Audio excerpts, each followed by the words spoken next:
On va attendre quelques minutes que les gens se connectent. Et tu attends des choses en particulier, Hélène, de notre atelier sur les émotions enfin, tu pourras poser des questions au fur et à mesure, mais j'en profite du début pour voir si vous avez des attentes spécifiques.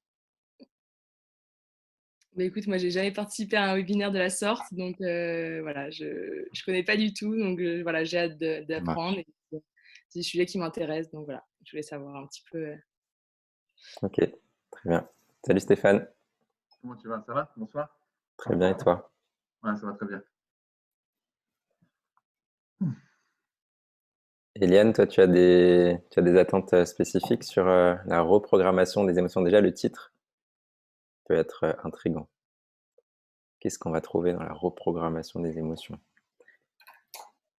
Tu as des attentes particulières? C'est à moi que tu poses la question? Non, je pose la question à Eliane, mais après, je vais te la Ah, poser aussi, d'accord, ça marche.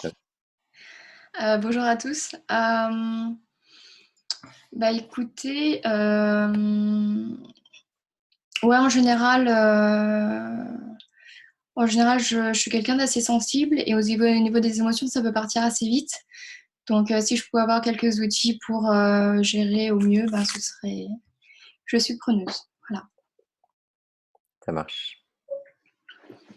C'est intéressant quand tu dis ça part assez vite, parce qu'en effet, il y a des émotions qui partent très vite, très intenses, et qui parfois redescendent aussi rapidement. Il y a des émotions plus latentes, on ne sait pas trop quel moment elles sont déclenchées, qui durent, qui s'installent. Et des Et mélanges d'émotions, ils sont encore plus durs à cerner pour le coup. il y a des mélanges d'émotions, il y a des mélanges de causes aussi d'émotions. On ne sait pas trop d'où ça vient. Mm. Et on verra des outils, justement, on en reparlera aujourd'hui, on verra des outils. Qu'est-ce qu'on peut faire quand c'est des émotions plus intenses? Qu'est-ce qu'on peut faire quand c'est des émotions plus latentes?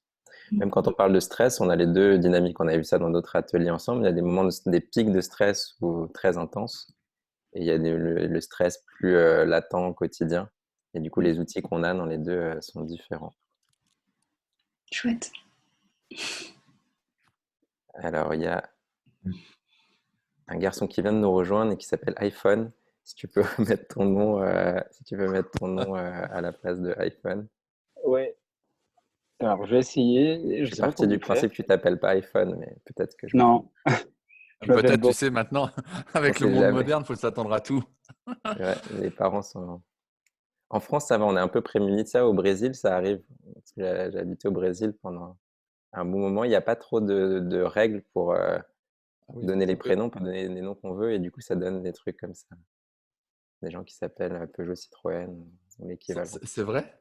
Ouais, il y a toutes sortes. Il y a des blagues. Tu peux raconter des noms pour des soirées entières parce qu'il y a des trucs tellement incroyables et avec des orthographes en plus aussi vraiment inattendus, quoi.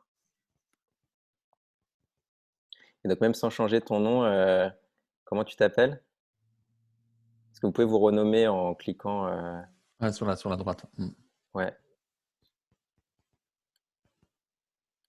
Tu peux activer aussi ton micro, là, il est sur muet. Allô? Ouais, Ah super, salut. J'arrive pas à changer mon prénom, je suis désolé. Je m'appelle Boris, je suis un collègue de Nala et elle m'a ok, invité à l'atelier. ça marche. Plaisir de te rencontrer, Boris. Bah pareillement. Salut Erika, Claire. Waouh, il y a du monde, dis donc. Waouh, c'est bien. Alors, ce soir, vous avez à la fois nos élèves réguliers qui participent. On a des cours en fait tous les jours, soit entraînement, soit des cours théoriques, et ceux qui découvrent aussi l'atelier, qui est une bonne entrée en matière aussi pour découvrir différentes choses. Attendre encore une minute. En attendant qu'on démarre formellement, je vais vous demander, pour ceux qui n'ont pas encore pris la parole, de m'écrire si vous avez des attentes spécifiques vis-à-vis des émotions, la reprogrammation émotionnelle, de l'écrire dans le chat. Vous avez une partie conversée en bas. Et donc, vous pouvez rentrer dans la partie conversée et écrire en quelques mots ce que vous attendez, quels sont vos défis au niveau émotionnel.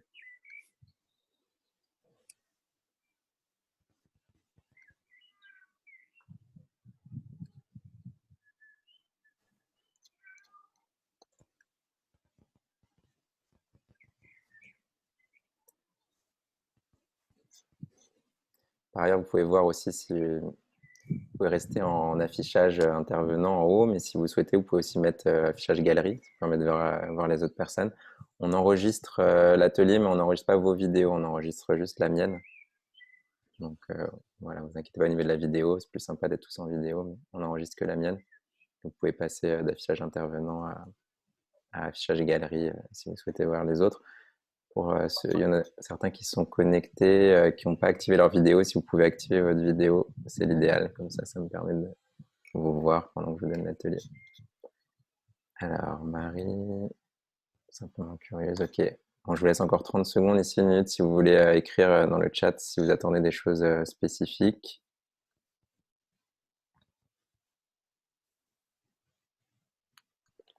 On a un atelier aujourd'hui ensemble d'1h30. Donc, on va exploiter ça. Ce sera à la fois théorique et pratique. On va faire pas mal de pratiques, pas mal d'entraînement. C'est ça qui nous intéresse. À partir du moment où on parle de reprogrammation, c'est l'expérience, c'est le vécu qui va être intéressant. Et n'hésitez pas tout au long à poser vos questions. Voilà, vous pouvez soit poser des questions directement dans la partie de chat, soit activer directement vos micros. Vous pouvez lever la main virtuellement aussi dans la partie participants. Si vous cliquez sur participants, vous avez une petite main. Vous pouvez lever la main éventuellement, mais comme on n'est pas si nombreux, vous pouvez prendre la parole, ouvrir votre micro et poser vos questions directement.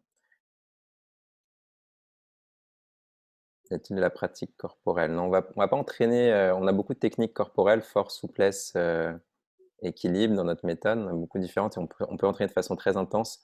Là, on va s'axer sur des techniques plus émotionnelles et mentales. On va travailler la respiration, la décontraction, la visualisation. On ne va pas entraîner directement des positions physiques. Du coup, avant qu'on débute aussi, on va avoir un moment de décontraction. On entraînera la décontraction. Si vous avez chez vous la possibilité de vous allonger au sol ou sur un canapé, d'être allongé, ce sera plus intéressant comme technique. Ça vous permettra d'atteindre un niveau de décontraction plus profond. Vous pouvez déjà checker ça autour de vous si vous êtes tranquille et que vous pouvez vous allonger. Tout à l'heure, ce sera l'idéal. Ok. On va démarrer. Je pense qu'il y a une personne, Zorella, qui n'est pas connectée au son. Tu peux l'aider peut-être par message. Je vais vous demander de mettre vos micros en mute pendant l'atelier et à chaque fois que vous voulez parler, vous les activez juste pour que ça ne fasse pas d'interférence. Donc, de manière générale, notre école vise le développement du potentiel, le développement des performances. Ça va être utilisé aussi bien par des étudiants que des jeunes actifs, peu importe ce que vous voulez développer. Ça peut être dans le cadre professionnel ou dans le sport. On va essayer d'apporter les meilleurs outils pour vous développer. Donc, on a toute une partie pratique, technique et une partie de concept. Et aujourd'hui, dans l'atelier, on va croiser les deux. On va voir comment, avec les émotions, sur le sujet des émotions, on peut avoir certains concepts qui vont nous aider et comment aussi toute la partie technique, pratique, physiologique va permettre de déclencher des choses dans l'objectif d'améliorer la gestion des émotions. Donc, on a vraiment le thème aujourd'hui de reprogrammer ses émotions. On a d'autres sujets sur la gestion des émotions. Là, le but, ça va être vraiment ensemble de voir comment reprogrammer certaines choses. Et la première observation que je veux faire avec vous, c'est la chose suivante. C'est qu'en général, quand on parle d'émotions et qu'on analyse nos propres émotions, on a toujours notre regard tourné vers l'extérieur. On a toujours notre regard posé sur ce qu'on pense être les causes des émotions. Donc, ça peut être notre chef qui nous embête, ça peut être le bus qui arrive en retard, ça peut être notre Internet qui ne fonctionne pas. C'est toujours des choses à l'extérieur de nous, que ce soit sur les émotions ou sur les conflits, qui sont un peu la composante des émotions, mais dans l'interaction avec les autres. On a toujours le regard tourné vers l'extérieur. À chaque fois qu'on demande à un ami ou que vous demandez vous-même pourquoi est-ce que tu es énervé, qu'est-ce que vous allez répondre en général? Parce qu'il m'est arrivé ça, parce qu'il m'a fait ça, parce qu'il m'a envoyé un mail, parce qu'il a fait telle chose, elle a fait telle chose. Donc, on a toujours le regard tourné vers l'extérieur. Gestion des conflits, c'est la même chose. Parfois, on m'appelle dans des entreprises sur la gestion des conflits, j'interroge les différentes personnes, ils vont tous me parler de leur collègue qui les a embêtés, qui a fait ceci, qui a fait cela, qui est la pire des personnes du monde. Et tant qu'on a cette caméra tournée vers l'extérieur, on ne va pas avoir d'outils pour travailler sur les émotions. Parce qu'en général, cette situation extérieure, votre collègue qui est horrible, le boss qui est terrible, etc., vous ne pouvez pas, en général, le transformer. Vous ne pouvez pas le changer, ou difficilement. Et ce qui est intéressant de faire, et c'est le tout début qui est moins agréable, c'est plus agréable de justifier ce qu'on ressent par ce qui s'est passé à l'extérieur. C'est moins agréable de tourner l'attention vers l'intérieur. Mais c'est ce qu'on va devoir faire si on a envie de progresser. Donc la première étape, le pas numéro 1 pour mieux gérer les émotions, c'est de tourner cette caméra, au lieu qu'elle soit vers l'extérieur, qu'elle soit vers l'intérieur, sur vous-même. Et de commencer à percevoir que ce que vous ressentez dépend aussi de vous. Donc c'est la première remarque, et je vais même aller un tout petit peu plus loin, c'est pas que ça dépend aussi de vous, c'est que ça dépend principalement de vous. Alors qu'on pense en général que nos émotions viennent de telle situation extérieure, je dirais que la situation a peu de choses à voir avec ce que vous ressentez à l'intérieur. Les émotions qu'on ressent sont des échos des situations extérieures à l'intérieur de nous. Et c'est tellement vrai, cette question d'écho des situations extérieures à l'intérieur de nous, qu'une même situation, exactement la même situation, chez différentes personnes, va provoquer des émotions différentes. Je répète pour intégrer la logique de la phrase. La même situation, il se passe exactement la même chose. Chez une personne, ça va provoquer une émotion. Chez une autre personne, ça va provoquer une autre émotion. Et chez vous-même, chez la même personne, à 2 moments différents, ça va provoquer 2 émotions différentes. Donc à partir du moment où vous déconnectez l'émotion de ce que vous pensez identifier comme la cause extérieure à vous, vous commencez à pouvoir percevoir à l'intérieur de vous ce qui se passe et avoir des outils pour travailler dessus. Et je vais vous raconter une petite histoire ici pour vous prouver, pour qu'on arrive à comprendre cette dynamique, que la même situation peut créer des choses différentes. Partager mon écran, vous voyez bien l'écran, les slides? Sans le son? Ok. Ah d'accord. C'est bon au niveau de l'image? Ok. Très bien, donc là je vais vous raconter l'histoire de Pierre. L'histoire de Pierre, c'est l'histoire suivante. Pierre, il est en confinement, un peu comme nous tous actuellement, donc c'est pas cool déjà sa vie. Il est en confinement, il est chez lui, et il fait sa sortie d'1 heure quotidienne. Donc il a décidé de sortir, Pierre, il descend de son immeuble, il commence à marcher dans la rue, tranquillement. Il est quand même content, c'est son moment de sortie de la journée, il fait beau en plus. Et là, qu'est-ce qui lui arrive à Pierre?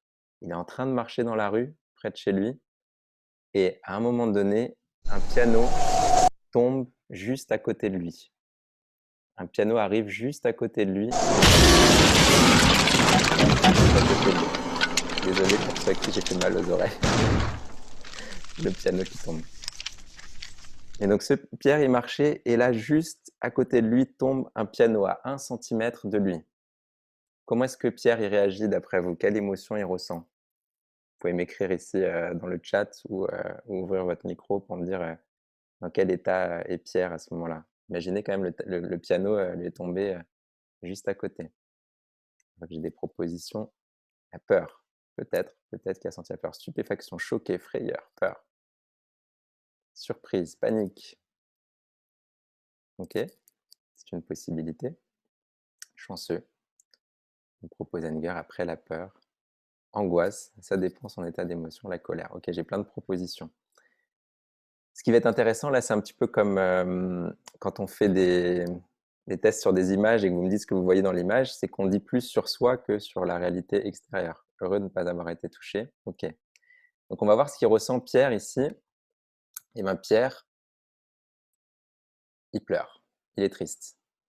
Mais c'est assez normal qu'il soit triste, Pierre, parce qu'il vous dit déjà que je suis en confinement, c'est compliqué, et en plus quand je sors dans la rue, mon moment de joie me tombe un piano quasiment dessus. Vous imaginez quand même? Et là, il arrive dans notre atelier de ce soir, il prend la parole et dit « Vous vous rendez pas compte ce qui m'est arrivé? Je marchais dans la rue et un piano est tombé juste à côté de moi. » Il se met à pleurer avec nous et nous, on le réconforte. « Mais oui, tu as raison. » Et puis un autre prend la parole aussi et dit « Moi aussi, tu sais pas ce qui m'est arrivé. Il m'est arrivé un truc trop triste. » Et on se met tous à pleurer ensemble.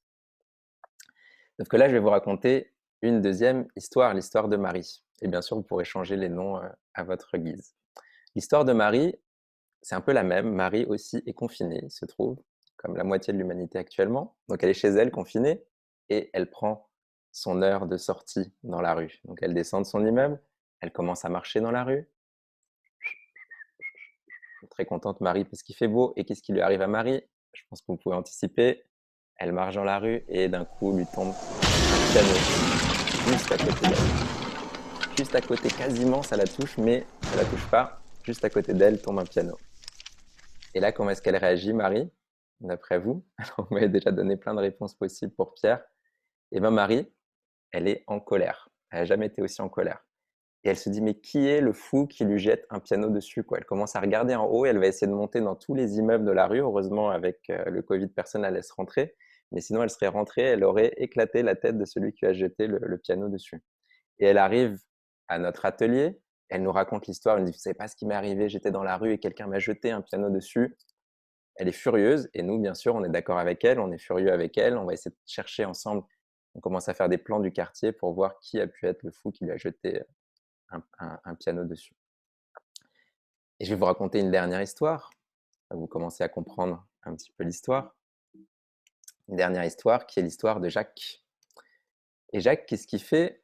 Il est aussi en confinement comme Pierre et Marie. Il a son heure de sortie. Il sort de son immeuble. Il commence à marcher. Et là, un piano tombe juste à côté de lui, quasiment le touche.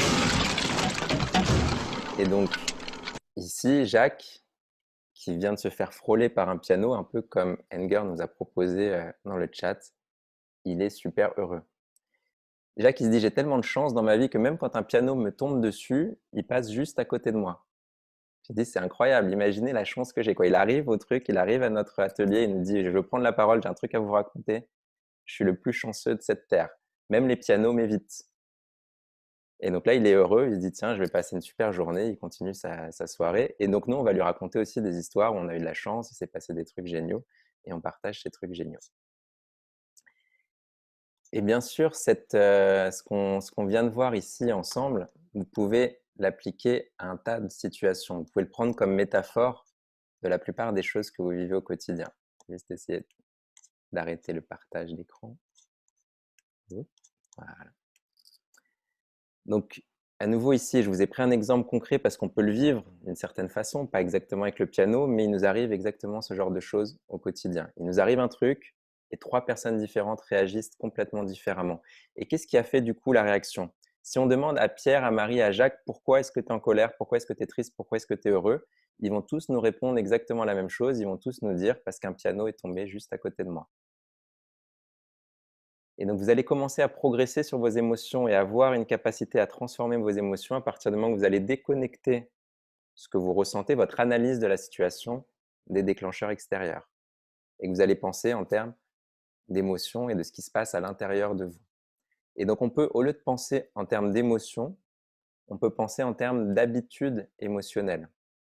En fait, ils ont déclenché à l'intérieur d'eux ce qu'ils ont l'habitude de déclencher. Il faut être sûr que chacun, de sa façon, s'il déclenche facilement la tristesse, c'est qu'il a cultivé très souvent la tristesse. Si l'autre déclenche facilement la colère, c'est qu'il a cultivé de façon fréquente la colère. Et si Jacques est heureux, c'est qu'il a développé de façon fréquente la joie, la gratitude et différentes choses qui nous permettent de déclencher cette émotion. Je vais juste vous demander si c'est possible, parce qu'il y en a plusieurs qui sont sans vidéo, si vous pouvez activer votre vidéo pour que je vous voie. C'est plus sympa de vous voir en même temps que je vous donne l'atelier. Si ça ne vous dérange pas, à nouveau, vous inquiétez pas, au niveau de l'enregistrement, on n'enregistre pas vos écrans, mais que le mien. Donc voilà, si vous pouvez activer votre micro, votre vidéo, c'est l'idéal. Donc, on commence à avoir cette réflexion de se dire finalement, ce qu'on ressent à l'intérieur de soi vient beaucoup plus de l'intérieur de soi, vient beaucoup plus des échos et de ce qu'on a l'habitude de cultiver. Vous avez peut-être vécu ça de façon un peu cruelle quand vous étiez à l'école maternelle ou à l'école primaire et que dans la cour de récréation, vous embêtiez un de vos collègues. On vous embêtait. Et en général, ce collègue-là, on l'embêtait justement parce qu'il avait l'habitude de déclencher certaines émotions. On lui tape sur l'épaule jusqu'à ce qu'il se mette en colère. On lui tape sur l'épaule, un autre, on lui tape sur l'épaule jusqu'à ce qu'il se mette à pleurer. Et vous remarquez que le stimulus ici a peu d'importance. Il suffisait juste d'aller embêter la personne et à un moment donné, vous saviez qu'il allait se passer quelque chose. Et à nouveau, qu'est-ce qui se passe? Il se passe ce qu'on a à l'intérieur de soi. Donc ça, c'est la première étape. Comprendre cette dynamique-là va vous donner derrière les clés pour pouvoir travailler dessus. Première chose. Ensuite, c'est de comprendre que ces habitudes émotionnelles, elles sont profondément inconscientes. C'est-à-dire qu'en général, on réagit, c'est des réactions émotionnelles, sans se poser la question. C'est pas le piano tombe, attends, qu'est-ce que j'ai à l'intérieur de moi? J'ai plutôt de la tristesse, j'ai plutôt de la joie, j'ai plutôt de la colère, donc je réagis. C'est un impact émotionnel et ça sort tout de suite. Et c'est là le problème souvent, c'est que ça sort très vite et que ça peut sortir de façon très intense. Vous m'évoquiez au début, ouais, j'ai des émotions qui partent vite, comment est-ce que je peux gérer? Donc tout notre problème, c'est que c'est profondément inconscient et que c'est des réactions très souvent. Et on peut en avoir une expérience très profonde de nos émotions au moment du sommeil. C'est le moment où on est plongé dans le niveau émotionnel. On est plongé dans le niveau inconscient, on est plongé dans le niveau émotionnel. Vous vivez vos peurs, vous vivez vos désirs, vous vivez toutes les émotions que d'habitude dans la journée sont vécues, mais de façon relative, de façon tamisée, avec certains blocages. La nuit, elle s'exprime de façon très profonde. Sauf que la nuit, vous n'avez pas la capacité de travailler dessus. Parce que vous êtes dans un niveau de conscience, de perception qui est réduit. On est dans un niveau inconscient. Très peu conscient. Ce n'est pas qu'il y a un niveau zéro de conscience, mais très peu conscient. Et ce niveau de conscience réduit, vous pouvez le percevoir en fonction de la perception du temps que vous avez. Combien de temps vous diriez que vous avez dormi dans une nuit de 8 heures? Si vous deviez vraiment quantifier le temps, le percevoir, le qualifier, on perçoit en général 20 minutes. Peut-être on s'est dit, tiens, j'ai dormi 20 minutes, alors que ce sont passées 8 heures. Et donc cette perception réduite pendant la nuit fait qu'on vit profondément les émotions, mais sous un niveau de conscience très réduit. Donc on n'a pas la capacité de travailler dessus, de travailler sur les émotions. Et donc vos émotions de façon très inconsciente sont des chemins émotionnels que vous avez l'habitude de déclencher, c'est-à-dire dans tel type de situation, quand ça fait tel écho, ça touche telle peur à l'intérieur de moi, j'ai l'habitude de me mettre en colère. Et c'est des chemins qui sont répétés, répétés, répétés depuis que vous êtes enfant. Du coup, quels outils, puisque c'est ça qui nous intéresse ensemble, quels outils on va pouvoir utiliser pour reprogrammer ça, transformer, puisque c'est inconscient, pour rendre conscient, donc franchir cette barrière entre conscient et inconscient, commencer à avoir conscience de ses émotions et ensuite les transformer. Le premier outil qu'on a, la plupart d'entre vous, si vous avez suivi les ateliers précédents, vous connaissez déjà, c'est la respiration. Donc, premier outil qu'on va devoir travailler ensemble si on veut prendre conscience des émotions, c'est la respiration. Pourquoi? Parce qu'on a un tas de choses qui se passent au niveau inconscient dans notre corps. La digestion, les pensées, un tas de choses, la circulation du sang, le battement du cœur, etc. Mais on n'a pas accès à tout ça directement. Si je vous demande maintenant, ralentissez les battements de votre cœur, pas facile. Si je vous dis accélérer la circulation du sang vers votre tête, pas facile non plus. Par contre, il y a un élément qui est profondément inconscient, mais qu'on peut rendre conscient, c'est la respiration. Et ça, on l'a en... Alors peut-être, je vois la tête de ceux qui font de l'apnée qui me diront peut-être qu'en apnée, on peut apprendre à ralentir les battements du cœur. Mais une façon de ralentir les battements du cœur, c'est notamment avec la respiration. C'est difficile, on peut le rendre conscient, on peut rendre conscient un tas de choses en fait. Mais ce qui va nous permettre de franchir cette barrière facilement et de commencer à plonger dans des perceptions qui d'habitude sont inconscientes, c'est la respiration. Et j'irai plus loin, le rythme de la respiration. Vos émotions sont profondément imbriquées avec le rythme de votre respiration. Donc le fait de pouvoir changer le rythme de la respiration va vous permettre aussi de commencer à percevoir davantage vos émotions. Quand vous êtes énervé, la respiration devient plus rapide. Vous parliez d'émotions qui partent très vite. Quand les émotions partent très vite, le corps aussi lui-même s'emballe. Et donc le fait d'être capable de ralentir le rythme de la respiration va nous aider. Et là, je vous renvoie à d'autres ateliers. On a des vidéos, on a des ateliers uniquement sur la respiration. On l'utilisera ici, mais comme un ensemble d'outils. Donc ralentir le rythme de la respiration, avoir une respiration rythmée va nous aider à prendre conscience des émotions et à les transformer. À partir du moment où vous avez un rythme respiratoire qui est stable et qui correspond à une émotion plus calme, pendant un certain temps, vous allez réussir à mettre en place cette émotion plus stable. Premier outil. Deuxième outil, la décontraction profonde. Je viens de vous expliquer ici que lorsque vous dormez, vous plongez dans un état émotionnel et dans un état inconscient. Et que c'est là qu'on est en contact avec ses émotions, sauf qu'on n'est pas lucide. Donc, qu'est-ce qu'on a comme technique? Rentrer dans un état de décontraction très profond, qui est le même que celui dans lequel vous rentrez la nuit. La nuit, vous rentrez déjà dans un état de décontraction physique très profond, musculaire et nerveux très profond, sauf que votre mental se met en off. Alors que là, l'objectif de la technique de décontraction, c'est de rester éveillé et lucide. Donc, on va faire cet exercice tout à l'heure. C'est pour ça que je vous demanderai de vous allonger pour rentrer dans un état profond de décontraction. Mais on essaiera de rester actif et pas passif. On va essayer de rester éveillé, de continuer à écouter la voix. Et vous-même, de pouvoir, du coup, derrière, visualiser ce que vous voulez. Ce qui va nous permettre de s'approcher le plus possible du plan émotionnel. Et ensuite, on utilisera la troisième technique, qui est la technique de visualisation, de création d'images mentales, pour pouvoir interférer avec ce plan émotionnel. C'est comme si vous rentriez dans vos rêves, vous êtes dans une projection, dans des images, vous imaginez un tas de choses dans vos rêves, sauf que là, on reste lucide et éveillé, Donc, on peut hacker le système d'une certaine façon. On peut reprogrammer les pensées, on peut reprogrammer les images. Dans les rêves, c'est difficile parce qu'on est peu conscient.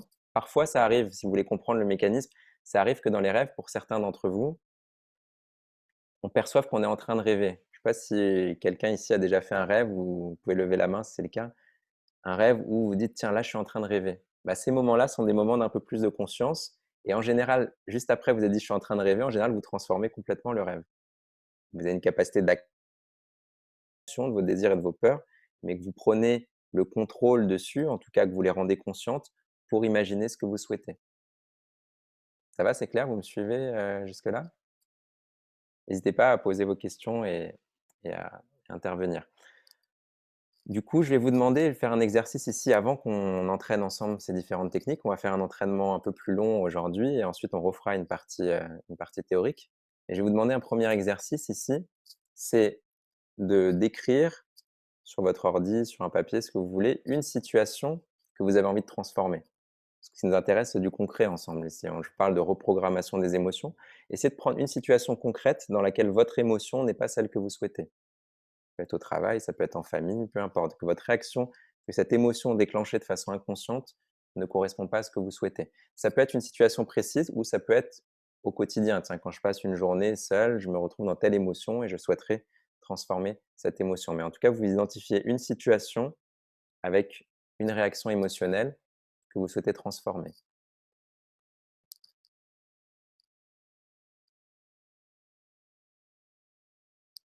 Parce qu'à partir du moment où on a compris et on maîtrise le mécanisme vis-à-vis d'un changement, une transformation, on va pouvoir l'utiliser au fur et à mesure des mois, au fur et à mesure des années, sur différents sujets.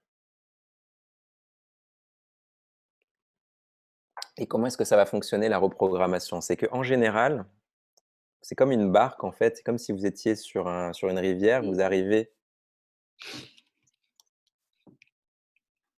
Une question, Caroline, ou c'est Bonjour. bonjour? Bonjour. Je peux mettre ton micro en muet ou si tu voulais Ouais, intervenir? c'est OK, pas de problème. Donc c'est comme si on était, sur une rivière, on est sur notre bateau ici et à un moment donné, on arrive à un croisement et on a l'habitude de prendre ce croisement, on a l'habitude d'aller dans une direction. Donc pensez-le vraiment, vos habitudes émotionnelles un peu comme des fleuves ou un peu comme quelque chose de construit, d'installé, de lourd qui vous amène dans une direction. Et donc qu'est-ce que c'est que le travail de reprogrammation des émotions? C'est à un moment donné, je suis dans cette situation et je vais prendre l'habitude, je vais essayer de m'entraîner d'aller dans une autre réaction émotionnelle. Mais en général, plus l'émotion est ancienne, plus elle est lourde, plus vous l'avez activée un grand nombre de fois, plus c'est difficile de transformer cette émotion. Et c'est là qu'il va falloir y mettre davantage d'énergie. Il va falloir répéter, il va falloir s'entraîner de façon très régulière. L'idéal, ce serait d'arriver dans la situation et d'arriver directement à changer. Mais comme c'est difficile, le travail de reprogrammation, il se fait en amont, comme pour un sportif de haut niveau qui voudrait, je ne sais pas, rentrer sur le ring et avoir telle réaction. Ou un joueur de tennis, un apnéiste, peu importe. On va être avant l'épreuve et on va imaginer qu'on réagit de la bonne façon. Pour la reprogrammation émotionnelle, ça se passe de la même façon. On va fermer les yeux, on se projette dans la situation qu'on a envie de changer et on imagine le cours des choses que l'on souhaite. Et pour notre cerveau, il n'existe pas de différence entre ce que vous vivez et ce que vous imaginez. Parce qu'en réalité, ce que vous vivez, vous l'imaginez aussi, vous l'interprétez. La réalité, le vécu est toujours une interprétation de cette réalité. Et pour votre cerveau, avoir des circonstances autour de vous et les interpréter comme dangereuses ou comme ce que vous voulez qui génèrent des émotions, ou être chez vous et si vous arrivez à recréer en profondeur, la différence, c'est l'intensité du vécu. C'est que parfois, mentalement, on n'arrive pas à recréer avec toute la profondeur qu'a le réel. Mais sinon, à part cette question d'intensité, ce que vous allez imaginer a le même impact en termes de vécu, en termes d'expérience pour votre cerveau. Et c'est ça qu'on va utiliser. On va se projeter mentalement et on va imaginer qu'on prend l'autre chemin. Je suis dans telle situation, je suis attaqué par mon boss, par ce que vous voulez, je suis chez moi et je transforme ce vécu en termes émotionnels. Et donc, c'est ça que je veux que vous notiez.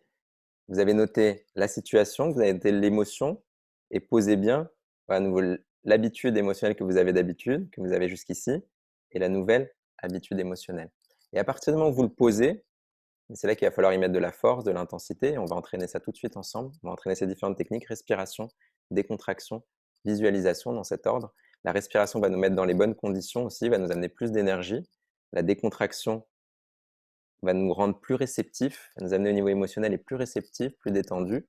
Et là, on va projeter les images de ce qu'on souhaite voir arriver. Donc, gardez bien en tête, puisqu'à un moment donné où je vais vous demander de réutiliser justement cette situation que vous avez imaginée pour vous. Vous demander de le projeter. Aujourd'hui, je vais guider la visualisation, simplement parce que vous ne connaissez pas encore cet outil-là. Mais ensuite, vous pourrez l'utiliser par vous-même. Vous pouvez être allongé ou décontracté et projeter les images que vous voulez. Des questions avant qu'on débute la partie pratique? Vous pouvez activer votre micro ou Là, on écrire. va être allongé tout de suite. Ouais, alors là, pas tout de suite. On va commencer d'abord assis, mais ensuite, on va commencer assis pour les techniques respiratoires et juste après, on s'allongera. Donc, trouvez si vous pouvez. Si vous ne pouvez pas vous allonger, ce n'est pas grave. Vous mettrez le plus décontracté possible sur un siège. Là, vous êtes. L'important, c'est de pouvoir se relâcher le plus possible. Donc, si vous avez la possibilité, observez un peu autour de vous, de vous allonger, c'est l'idéal. Ça va vous permettre de rentrer dans un état plus profond de décontraction.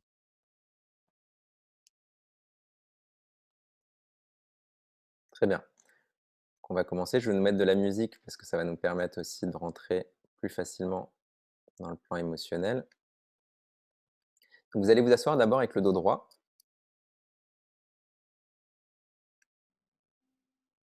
Commencez par vous asseoir avec le dos droit. Très bien. Donc, le dos bien droit ici, on va commencer simplement par se décontracter. Vous fermez les yeux et vous cherchez d'abord à vous relâcher. Les yeux fermés, le dos bien droit, les épaules décontractées.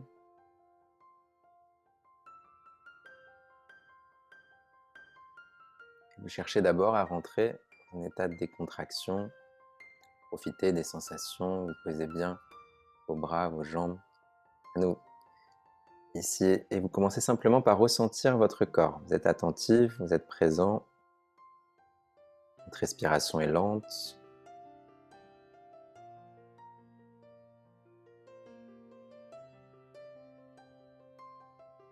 Et on essaye notamment de décontracter les muscles du visage, de bien relâcher le visage, de détendre le front. Et si possible, déjà de laisser un léger sourire sur le visage pour se conditionner avec des émotions plus légères, plus douces. Et ici, toute votre attention va se porter maintenant sur la respiration. Vous allez essayer de faire des inspirations les plus profondes possibles et des expirations lentes. Inspiration profonde, expiration lente. Ceux qui connaissent la respiration complète, vous allez déjà utiliser la respiration complète. Pour les autres, déjà, la respiration la plus basse possible. Vous essayez d'inspirer, votre ventre se projette vers l'extérieur. Vous expirez, le ventre rentre. Inspiration, expiration, uniquement par le nez. On inspire et on expire.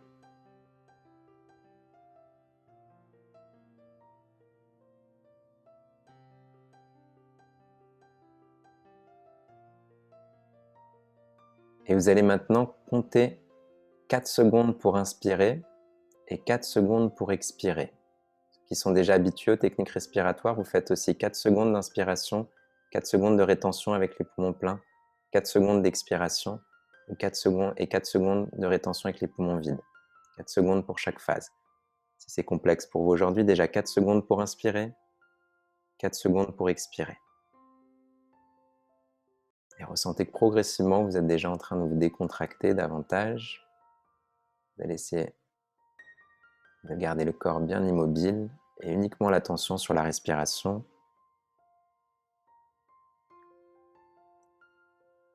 Et commencez ici à observer dans quel état émotionnel vous vous trouvez maintenant. Quelles sont les émotions qui sont à l'intérieur de vous et comment le fait de mettre une respiration déjà plus lente et stable vous permet déjà de rentrer dans un état émotionnel plus stable. C'est comme si en donnant une forme stable aux émotions, on donnait une forme plus stable à la respiration et les émotions ensemble. Les deux sont liés de façon profonde. Commencez à observer ce lien. Inspiration, expiration en 4 secondes. Profitez ici des sensations. Cherchez à vous connecter au plaisir simplement de respirer. On fait trop de choses au quotidien avec un objectif particulier, avec une attente de résultat ici. Faites la respiration uniquement pour respirer, sans attendre quelque chose de particulier. Inspiration profonde,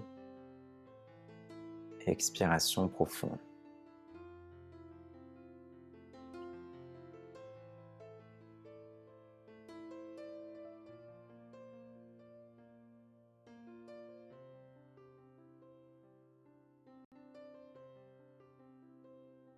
Vous allez faire maintenant une traction des bras vers le haut. On va en profiter pour s'étirer un peu, que le corps reste souvent trop immobile. On étire le plus possible les bras vers le haut.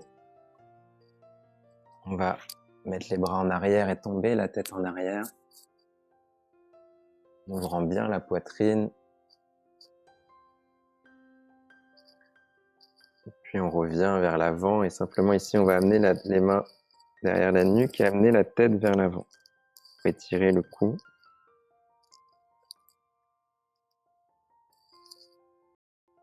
Et on redresse le torse. Et là maintenant on va faire l'exercice de respiration rapide. Ceux qui connaissent déjà l'exercice, vous pouvez déjà commencer et le faire de façon bien intense. Je vais expliquer pour ceux qui débutent aujourd'hui.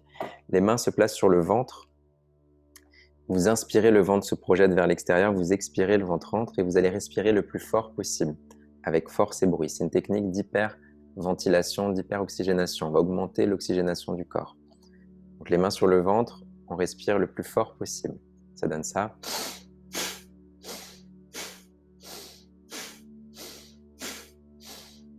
Et ceux qui sont déjà habitués, vous pouvez le faire très vite. Ceux qui débutent, faites-le surtout, privilégiez l'amplitude de la respiration.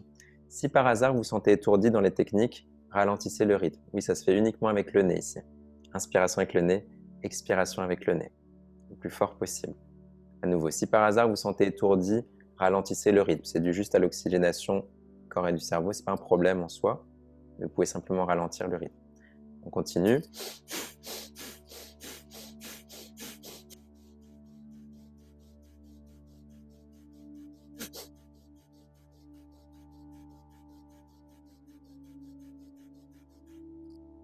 Je le fais vite, mais faites-le à votre rythme.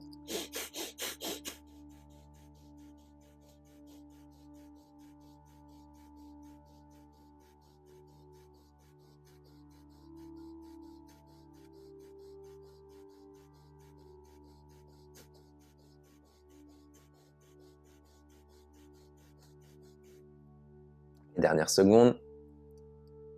Et là, vous ralentissez le rythme.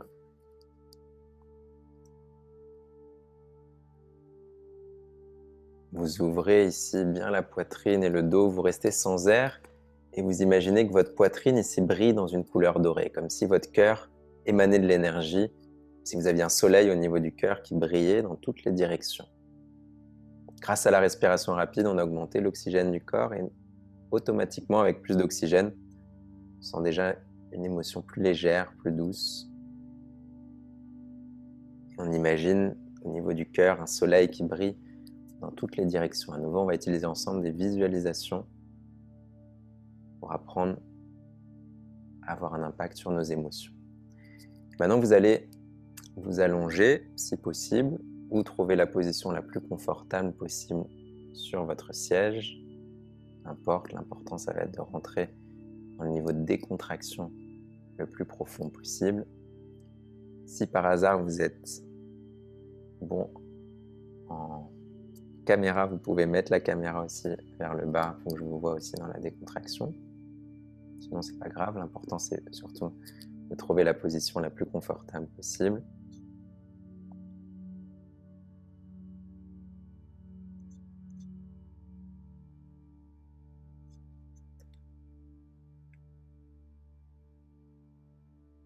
Et maintenant que vous avez trouvé cette position confortable, travaillez ici sur les détails. Cherchez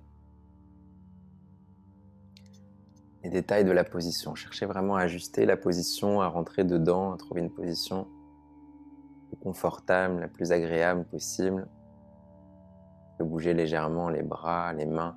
L'idéal, c'est que les mains soient tournées vers le haut ici pour avoir moins de sensations tactiles.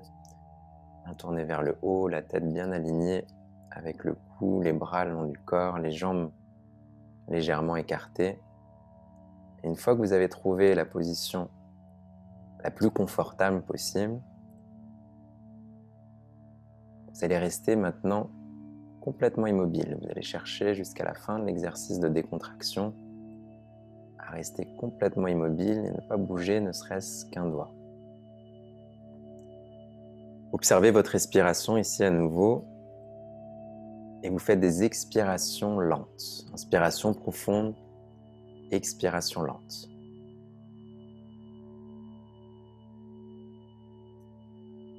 Et à chaque nouvelle expiration, vous cherchez à décontracter un peu plus votre corps. Inspiration profonde, expiration lente. Et chaque expiration vous permet de décontracter, de détendre un peu plus votre corps. Connectez-vous au plaisir ici de la décontraction, au plaisir d'avoir ce moment ici à vous, pour ressentir le corps, pour se détendre. Chaque nouvelle expiration, plongez dans un état encore plus profond de décontraction.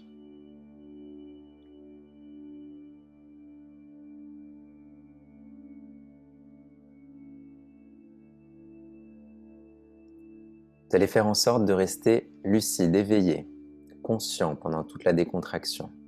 En écoutant ce que je vais dire, vous allez garder et assimiler uniquement ce que vous souhaitez.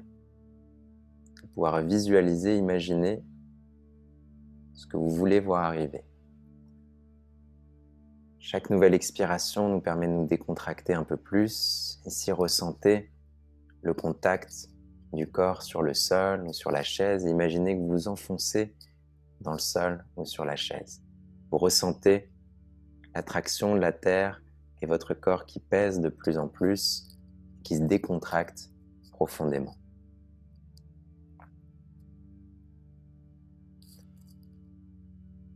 Votre attention se porte maintenant sur vos pieds et vous détendez complètement les muscles des pieds.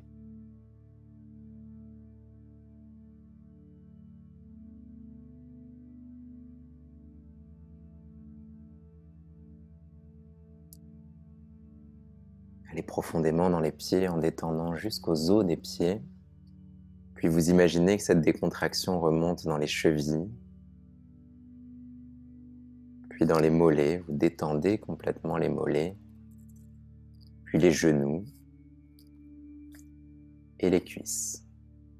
Ressentez que vos jambes sont complètement détendues, complètement décontractées. Vous les laissez se reposer en dessous de vous. Puis votre attention se porte sur les hanches, vous décontractez complètement les hanches, vous détendez toute la région du bassin. Puis vous laissez la décontraction remonter dans le ventre, les muscles du ventre, puis les organes à l'intérieur du ventre. Vous laissez ensuite la décontraction remonter dans le thorax,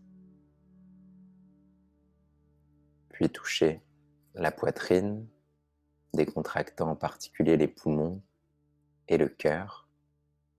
Puis votre attention se porte sur votre cou, vous détendez complètement le cou, puis les épaules. Relâchez complètement les épaules. Puis vous ressentez 2 vagues de décontraction qui touchent les 2 bras en détendant les bras, les avant-bras et les mains. Détendez complètement les paumes de main, puis les doigts. Laissez ensuite la décontraction remonter dans le cou. Détendez complètement le cou, la gorge, la nuque, puis le visage en relâchant particulièrement la mâchoire, les lèvres, la langue, les joues, le nez, les yeux, le front, tout le cuir chevelu et les oreilles. Ressentez maintenant que votre corps est complètement détendu, complètement décontracté. Vous profitez de la sensation. Et à nouveau, à chaque expiration, vous rentrez dans un état encore plus profond de décontraction. Et vous allez imaginer que vous êtes allongé ici sur du sable. Vous ressentez le sable dans la position où vous êtes. Et si jamais vous êtes assis, c'est pas grave, vous imaginez aussi allongé sur du sable. Vous ressentez la chaleur du sable agréable dans votre dos. Vous imaginez que vous êtes dans une plage déserte et que la chaleur du soleil réchauffe votre corps.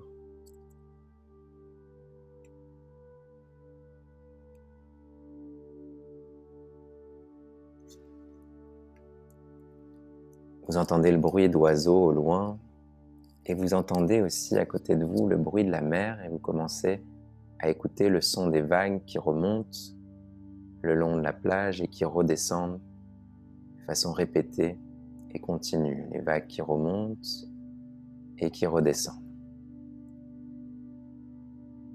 Et vous commencez ici à associer votre respiration au rythme des vagues. Vous ressentez que quand vous inspirez, les vagues remontent le long du sable et quand vous expirez, les vagues redescendent dans la mer. Chaque inspiration, les vagues qui montent, chaque expiration, les vagues qui redescendent.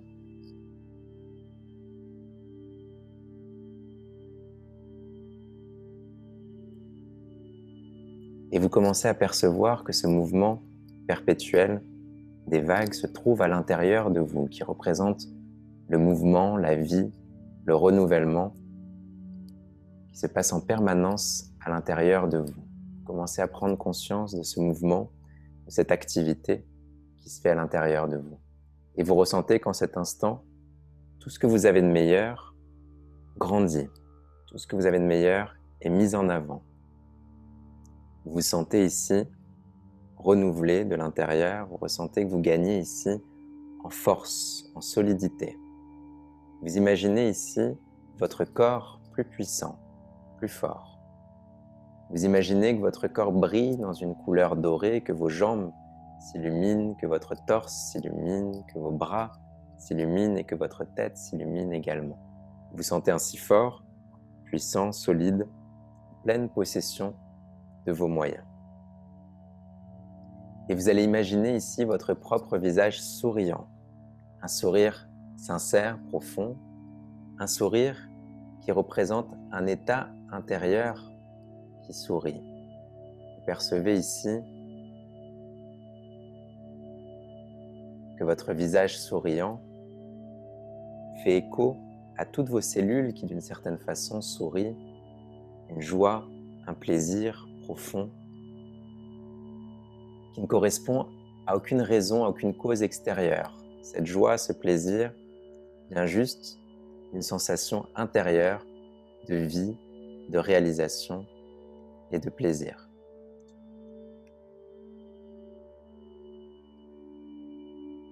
Et vous allez ainsi, dans cet état idéal de décontraction et de force intérieure, vous projeter dans la situation que vous avez envie de transformer, dans la situation que vous avez posée, où vous avez envie de transformer vos émotions. Vous vous projetez dans cette situation, vous en créez l'image mentale la plus claire possible et vous imaginez de la façon la plus détaillée possible que vous réagissez en termes émotionnels en direction de ce que vous souhaitez.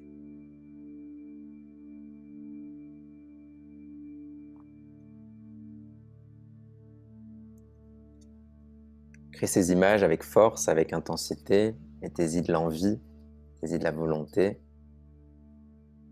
et construisez une nouvelle réalité ici. Projetez-vous dans la situation et créez tous les détails comme si vous étiez aux commandes ici d'un film et vous pouviez choisir le déroulé de la situation.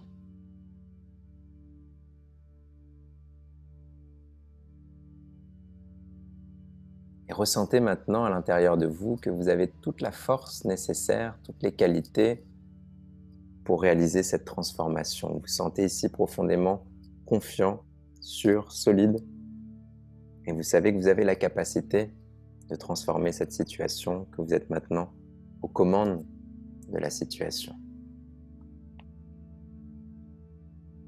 Et vous allez laisser ces images, ces sensations se graver à l'intérieur de vous.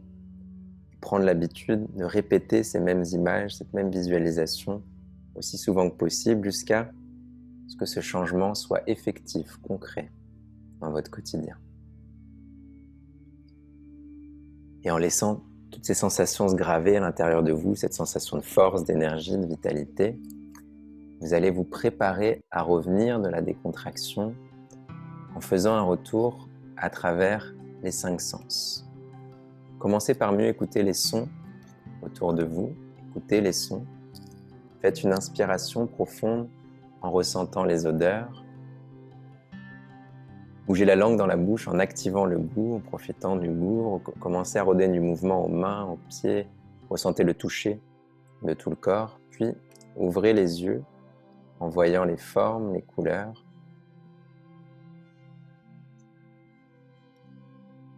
Étirez-vous, profitez du retour.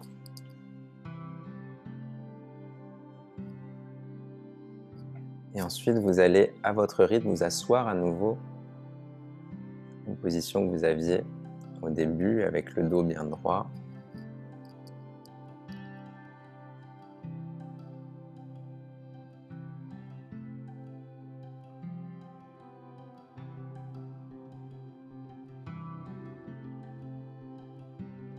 On met le dos droit ici, la poitrine bien ouverte. Les yeux fermés. Et on va reprendre la respiration la plus ample possible. Vous allez faire des inspirations profondes et garder les poumons pleins. Puis expirez. Faites des grandes inspirations. Vous gardez les poumons pleins pendant quelques secondes. Puis vous expirez. Inspiration profonde. Les poumons pleins le plus longtemps possible, mais de façon confortable. Et quand vous avez besoin d'expirer, vous expirez.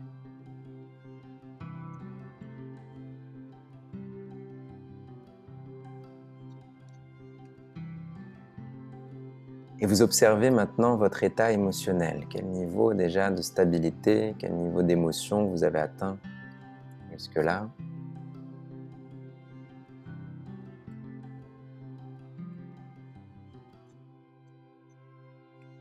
Et vous profitez de ce moment. À nouveau, vous laissez un léger sourire se dessiner sur le visage. À nouveau, vous êtes bien décontracté, mais cette fois, de façon beaucoup plus active, avec votre poitrine ouverte, avec le dos bien droit. Vous sentez qu'à travers cette posture du dos droit, la colonne parfaitement droite, vous vous sentez plus fort ici, plus puissant.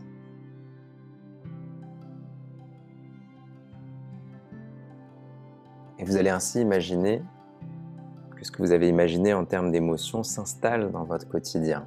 Cette situation que vous allez imaginer, maintenant vous allez vous projeter dans différentes situations du quotidien, en vous sentant fort, en vous sentant prêt à affronter ces différentes situations, et vous imaginez que dans les différentes situations du quotidien, vous cultivez des émotions légères, de la joie, du partage,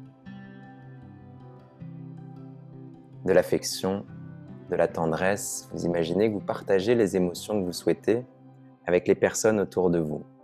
Vous imaginez que vous-même, vous dégagez des émotions légères et positives et qu'ainsi les gens autour de vous s'approchent de vous pour partager ces émotions. Vous créez ces images, les personnes que vous connaissez qui s'approchent de vous et avec qui vous partagez ces émotions, transmettez les émotions que vous souhaitez.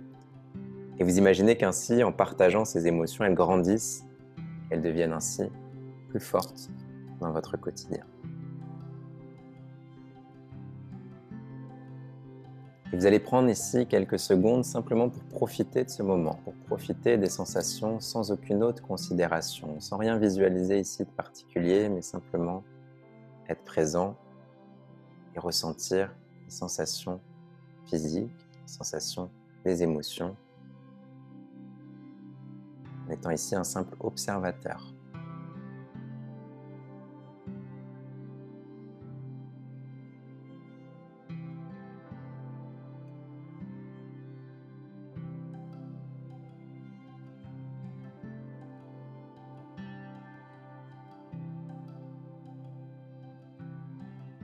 Faites maintenant une grande inspiration.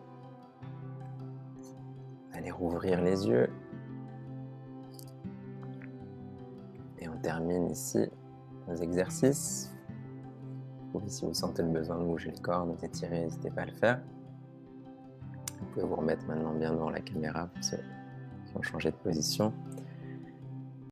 Et j'aimerais que vous me partagiez aussi un petit peu, je trouve que vous êtes encore en train de revenir de la décontraction pour certains, mais que vous partagiez un petit peu si ça a été facile, ça a été difficile. Vous voyez qu'on a vraiment fait l'enchaînement qu'on avait dit avant, respiration, commencer à rendre plus conscientes les émotions, décontraction profonde, on essaie de rentrer dans l'état le plus profond des contractions. Donc dites-moi si déjà respiration, décontraction, vous avez réussi à les vivre, si vous avez senti des difficultés, si vous êtes dispersé, si vous êtes resté concentré. Et dans la visualisation, si vous avez réussi à créer des images fortes pour vous et puissantes et que vous commencez à voir ce chemin de reprogrammation. Donc soit vous m'écrivez sur la partie conversée en bas, soit vous activez votre micro et vous prenez la parole pour les plus téméraires.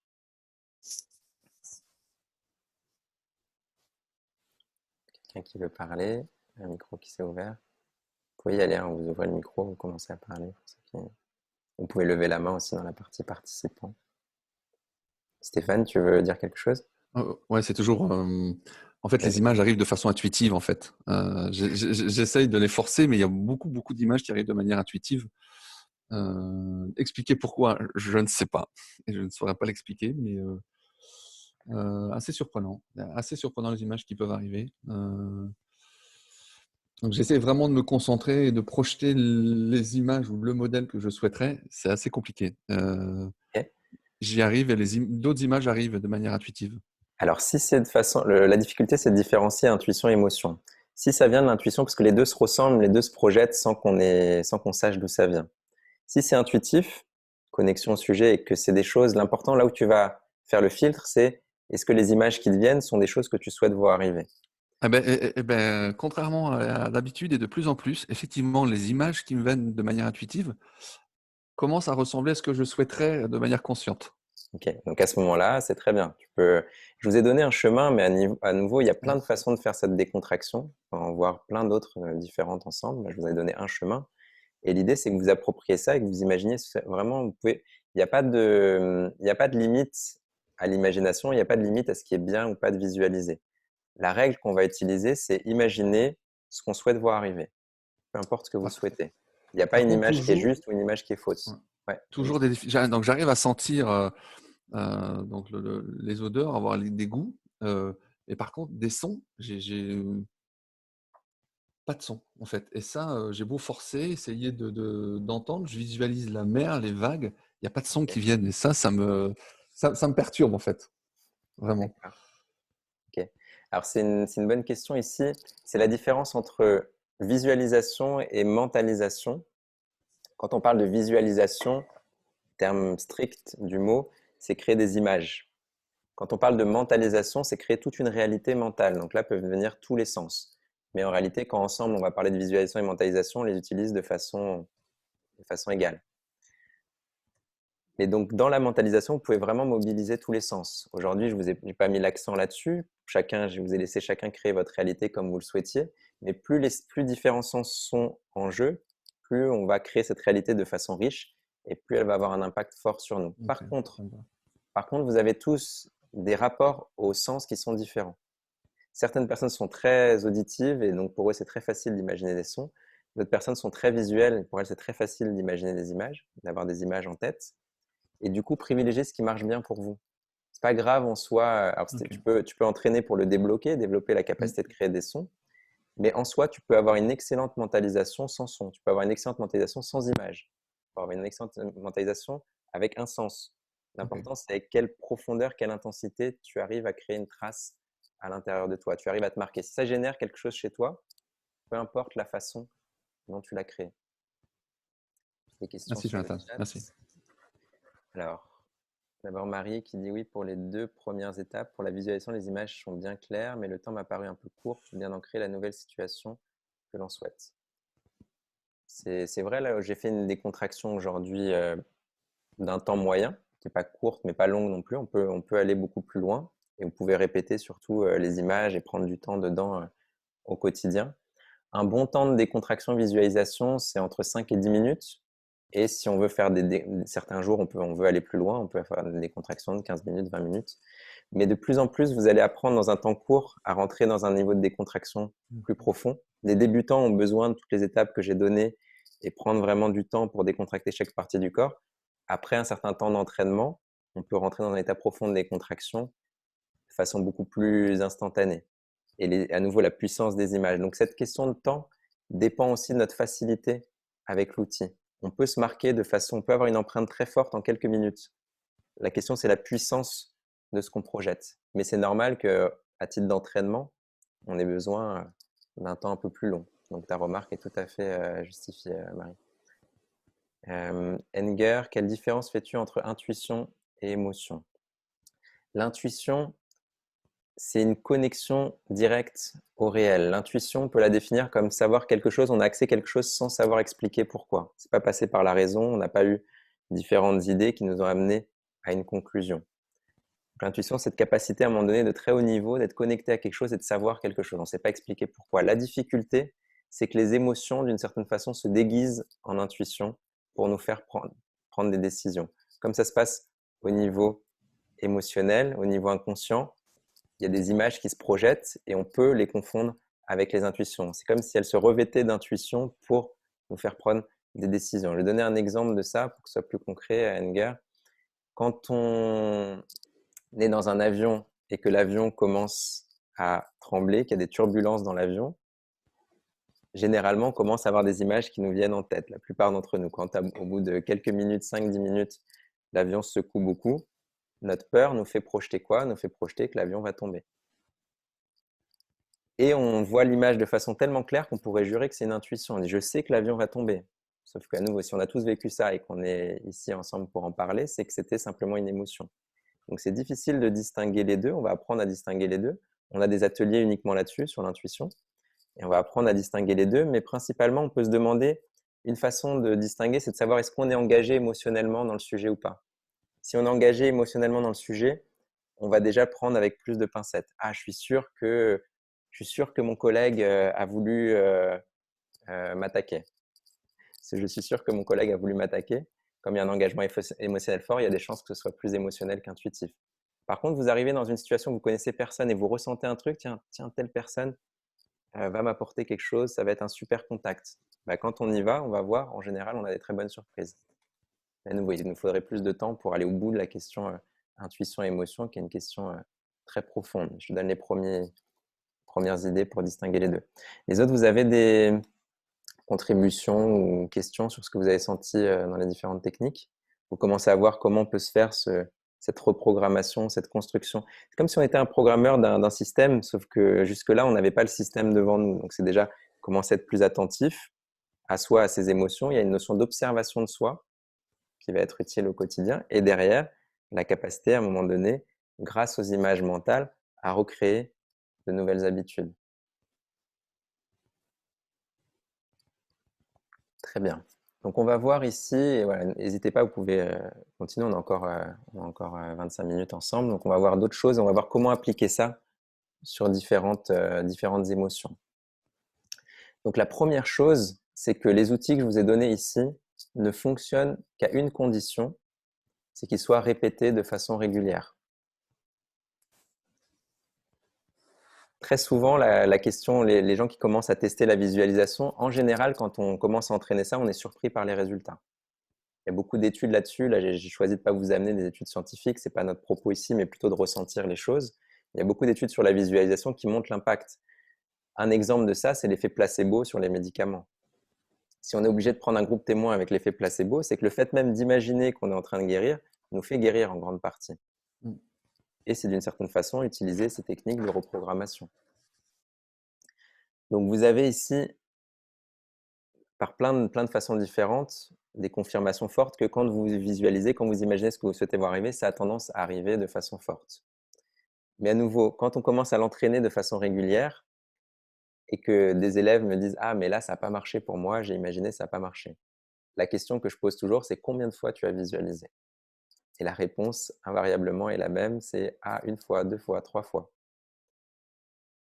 Donc, avec la visualisation, il ne faut ni penser que ça ne marche pas, ni penser que c'est magique. C'est ni l'un ni l'autre. Ça a un impact, mais tout impact doit être travaillé dans une certaine dimension pour fonctionner.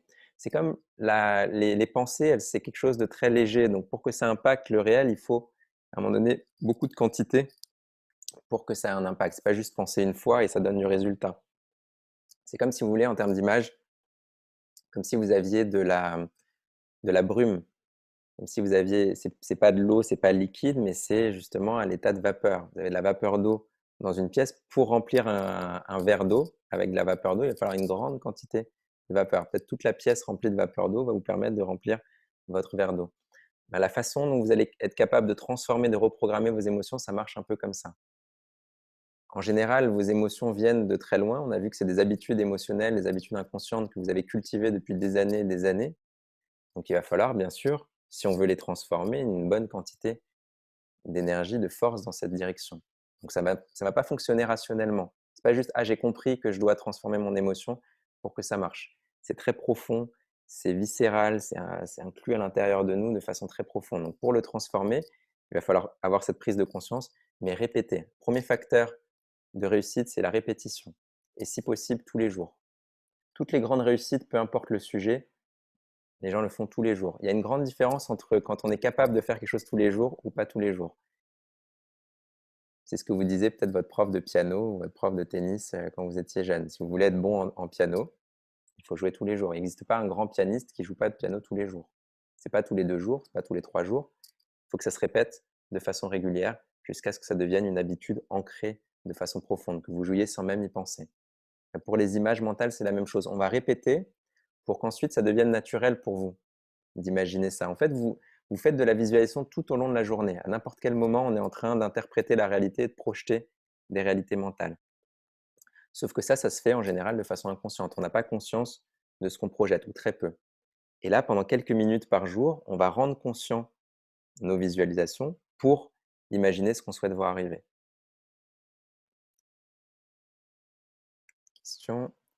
Est-ce que tu fais une différence entre cet exercice et une méditation guidée? Est-ce que ce sont les mêmes mécanismes? C'est les mêmes mécanismes profondément pour la raison suivante, c'est que d'une certaine façon, ces techniques qu'on a faites préparent à la méditation. C'est pour ça qu'aujourd'hui, on les appelle méditation. Mais pour être plus précis, on devrait les appeler préparation à la méditation, parce qu'on est dans l'état idéal derrière pour arriver à arrêter les pensées.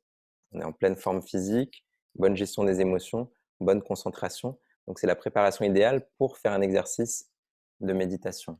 Donc, en effet, il y a un lien profond entre les deux, mais je préfère parler de préparation à la méditation que de méditation en tant que telle. Et ce qu'on appelle en général méditation guidée sont certaines de ces techniques, mais sous forme à nouveau à partir du moment où on vous parle pour dire quelque chose, on est en train de vous préparer à quelque chose. La méditation elle-même, c'est simplement être capable d'être suffisamment concentré pour que les pensées s'arrêtent. Et là, on s'approche du niveau de méditation qui est autre chose que cette préparation à la méditation.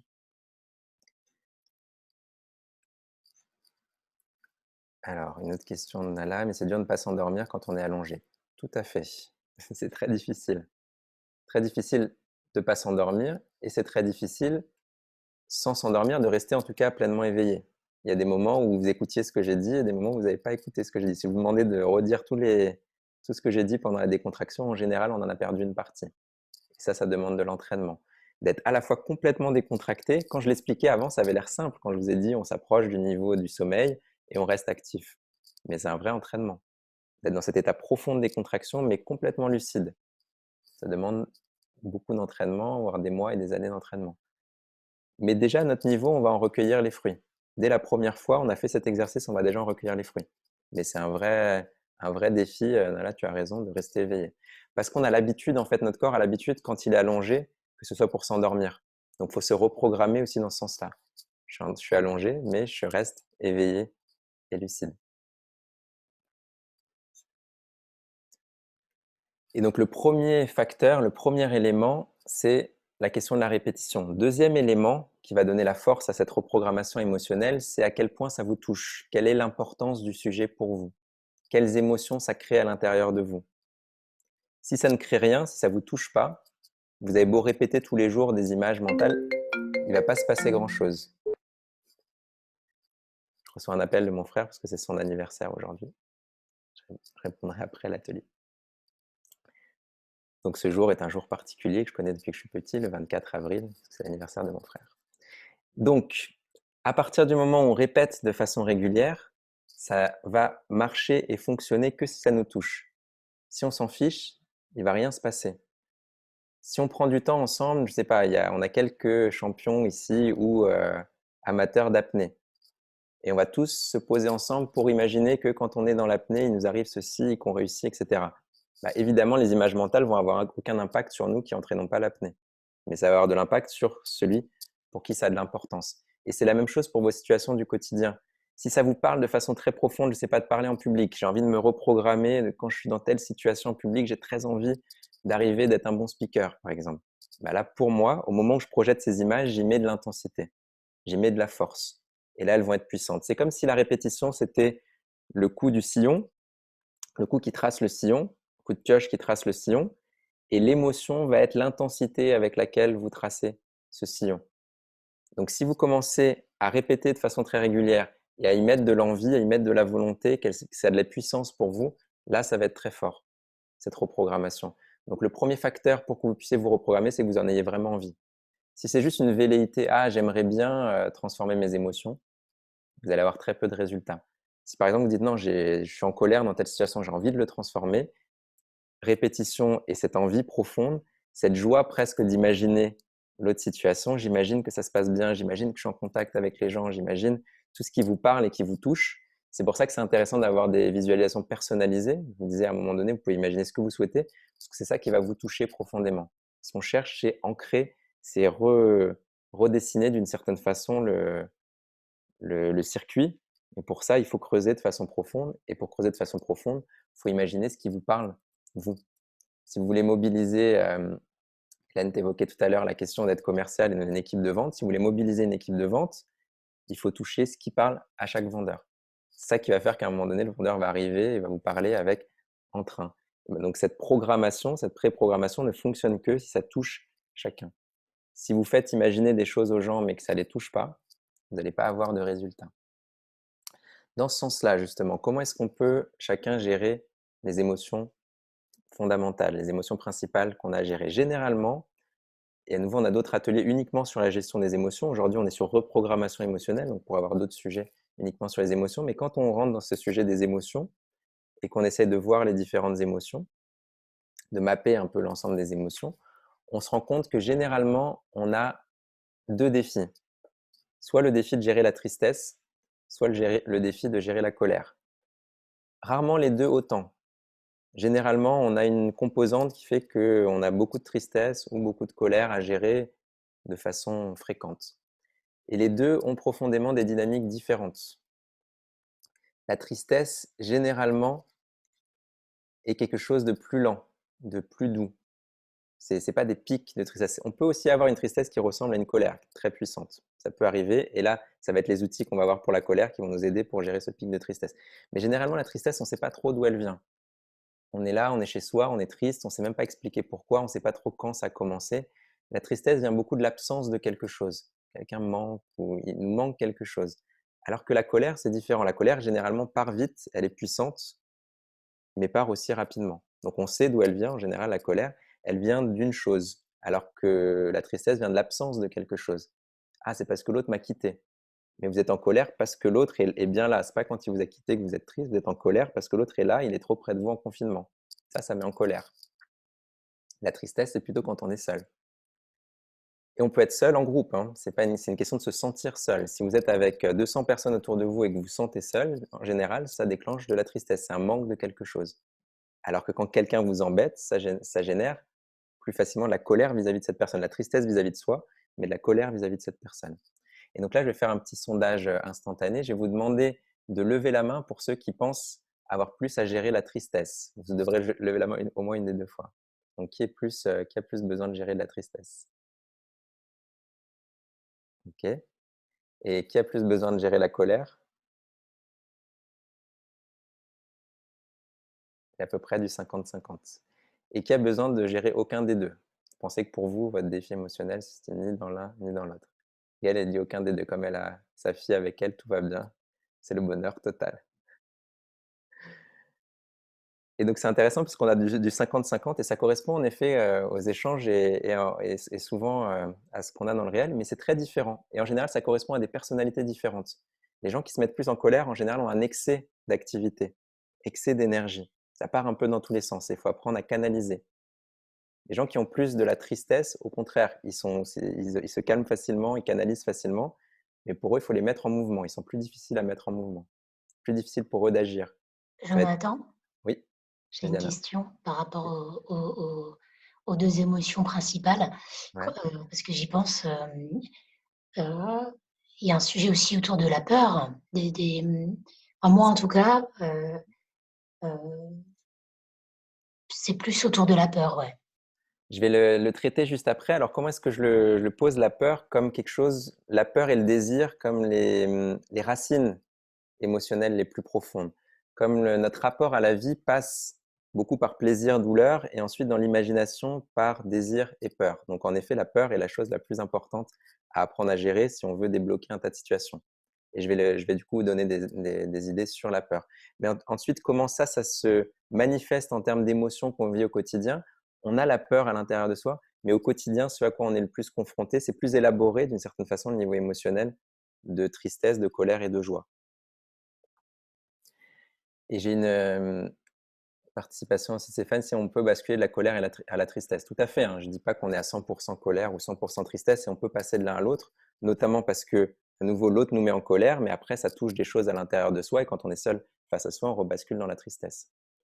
Et donc, qu'est-ce que vous allez pouvoir utiliser pour reprogrammer dans un sens ou dans l'autre? Vous allez essayer d'utiliser l'état opposé. On va essayer de passer du temps, d'être en contact avec l'opposé. Et l'opposé de la tristesse, c'est justement la joie. La joie, c'est quand on est connecté à quelque chose. La tristesse, c'est une absence de connexion. Donc, plus on va être avec des gens, et si vous êtes triste, mais que vous vous retrouvez avec 10 personnes joyeuses, c'est difficile de rester triste. Donc, on va essayer de se connecter et de créer du mouvement dans notre quotidien pour reprogrammer la tristesse. Si vous savez que vous êtes triste en restant toute la journée chez vous, actuellement, c'est plus difficile. Il faut faire un peu avec, mais trouver d'autres moyens de connexion. Bizarrement, d'ailleurs, des gens qui ont l'habitude de cultiver la tristesse sont pas si tristes actuellement en confinement, parce que c'est comme si on avait enlevé la possibilité de connexion pour tout le monde. Donc, on ressent moins cette absence de connexion. Je trouve que c'est plus difficile de gérer encore la tristesse quand on est dans un moment où vous avez 200 personnes autour de vous, que tout le monde est en train de se connecter et que soi-même, on ne se connecte pas. Ça peut créer des tristesses encore plus profondes. Mais en tout cas, c'est ce mécanisme-là, à un moment donné, de connexion ou pas. Donc, pour reprogrammer ça, du mouvement, de la connexion. Et en termes techniques, respiration rapide. Respiration rapide, augmenter le niveau d'oxygène, avoir plus d'oxygène dans le cerveau, nous met déjà dans un état plus joyeux. Donc, respiration rapide, technique de force. On pourrait découvrir aussi l'ensemble de nos techniques, mais force, vraiment puissance, tout ce qui est intense, respiration rapide et se mettre en mouvement, se connecter. Pour la colère, c'est l'inverse. On n'a pas besoin de plus de mouvement, on est déjà en vie de mouvement, on est déjà en mouvement. Donc on va devoir apprendre à canaliser ce mouvement, faire quelque chose avec cette énergie. Ça peut être en allant courir. Là, la force va nous aider, mais pas pour la même raison, parce qu'on gaspille l'énergie. Dans un cas, on stimule le corps, on va avoir une technique de stimulation. Dans l'autre cas, on gaspille l'énergie, aller courir, aller faire un truc pour gaspiller l'énergie, ou passer du temps à nouveau avec l'opposé, qui est l'opposé de la colère, qui est le calme. Donc essayer de trouver des environnements calmes au quotidien, plus calmes. Souvent, ce qui va aider les gens qui sont très dynamiques, c'est d'être avec quelqu'un qui est très à l'opposé. Si on avait nos 50-50, qu'on faisait des matchs ici, parfois ça marche bien. On pourrait se dire, tiens, moi je m'entends qu'avec les gens qui sont comme moi, mais ce n'est pas toujours le cas. Parfois, on s'entend très bien avec quelqu'un qui est à l'opposé. L'un qui est très dynamique, qui part dans tous les sens, et l'autre qui est très calme. Parce que l'un apporte à l'autre ce dont il a besoin. L'un le calme et l'autre met l'autre en...